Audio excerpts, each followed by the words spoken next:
Hey everybody, this is Rick with White Mountain Urban Farms and Cottages episode.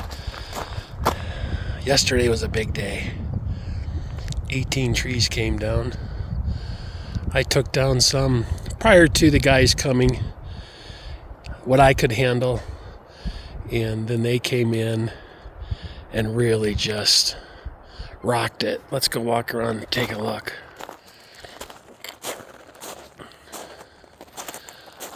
Very big difference.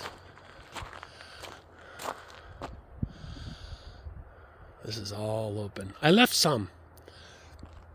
All these that had green dots on them were slated originally to go, and there's a bunch.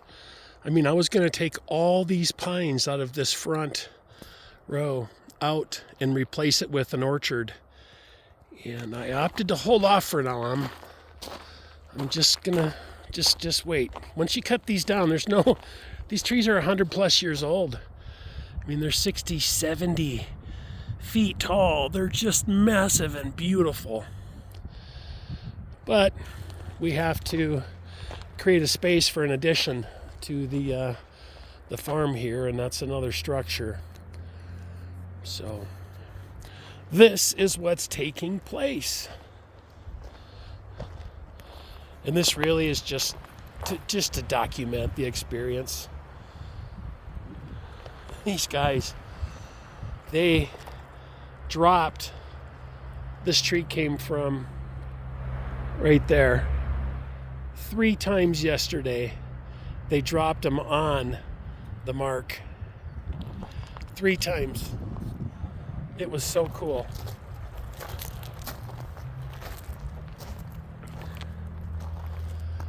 Now I get to part of the deal, the pricing and the negotiating, was they knock them down, take the tops, limb them, and chip them. And well, here, let's just take a walk.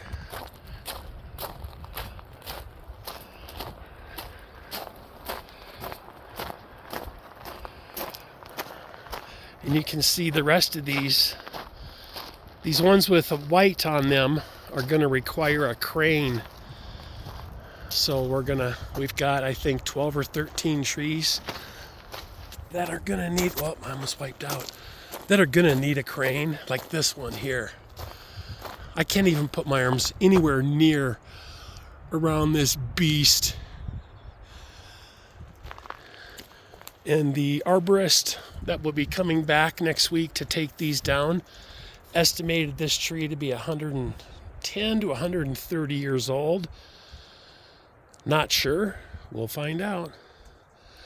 But here, you can see all the wood chips.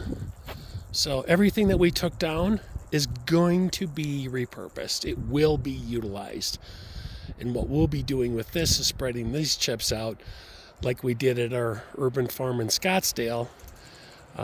If you're new to the channel, we came from Scottsdale, Arizona, where we had an urban farm, and now we're up here in the White Mountains, and we're just reusing tested methods to build soil and to protect our soil. I mean, this is ridiculous. Insurance companies want us to clean our lots. Forests are used to their needles falling. They're used to decay, and unfortunately, what we think looks good as landscaping, and what insurance companies want reduced, is fire hazard. I live in a fire hazard area. There's no denying it. What we're going to do is we're going to rebuild that complex adaptive system of forest floor.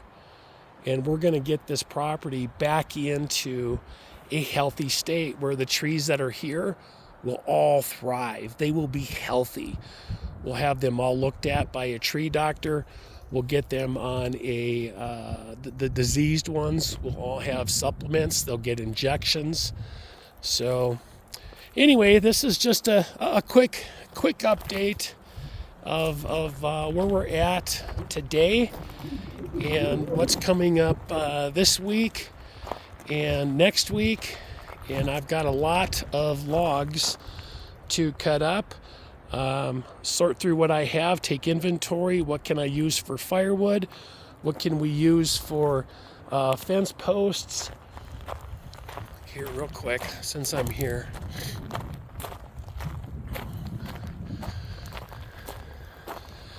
This is I believe a cypress. It kind of has a really gnarly skin to it. Look at this one. This one's old. This one has been around a long time. This is a beautiful specimen. I'm not going to cut this down. We're gonna take care of this. We're gonna sculpt it.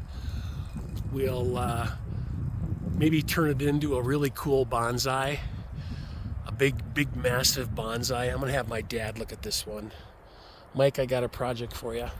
But this tree here, this is coming down, and I can use this wood here.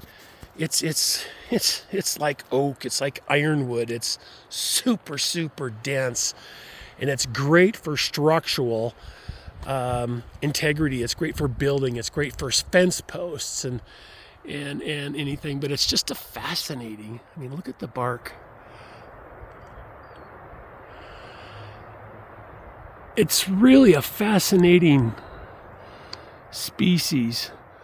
But like I said, nothing here will go to waste. Everything here will be repurposed and put into action as long as we're here. I didn't plan on this being this long. I'm sorry. If you're still here, thanks for hanging out with me.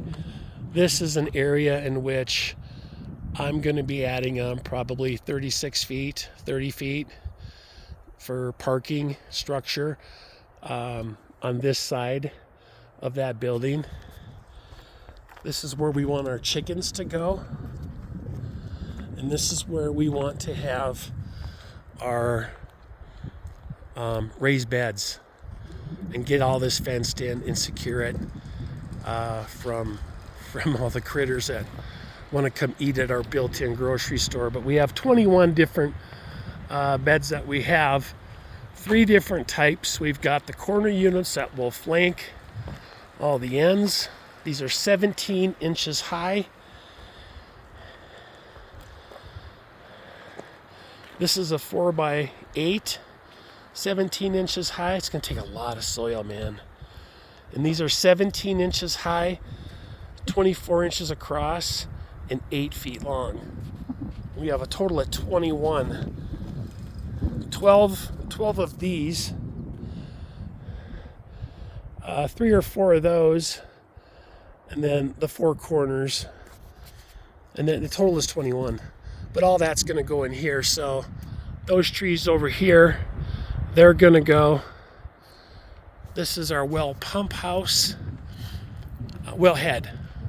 Pump house is the red cabin, the big huge cool steel thing with all of the handwritten.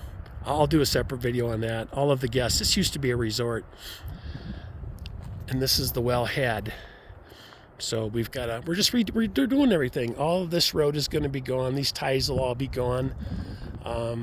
So they kind of throw in a dimension and an element that is a little deceiving and confusing. But just imagine all these wood chips here coming across.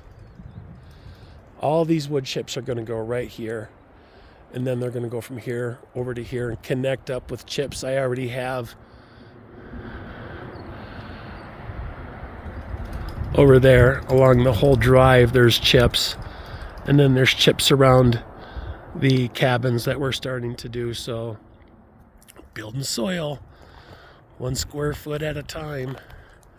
And we'll be seed starting here pretty soon. So, hey, I got to get to work. I got stuff to do. I got to go cut some logs. Take care, everybody. Have yourself a great day. This is Rick Borden with White Mountain Urban Farms and Cottages Edition up in Lakeside, Arizona.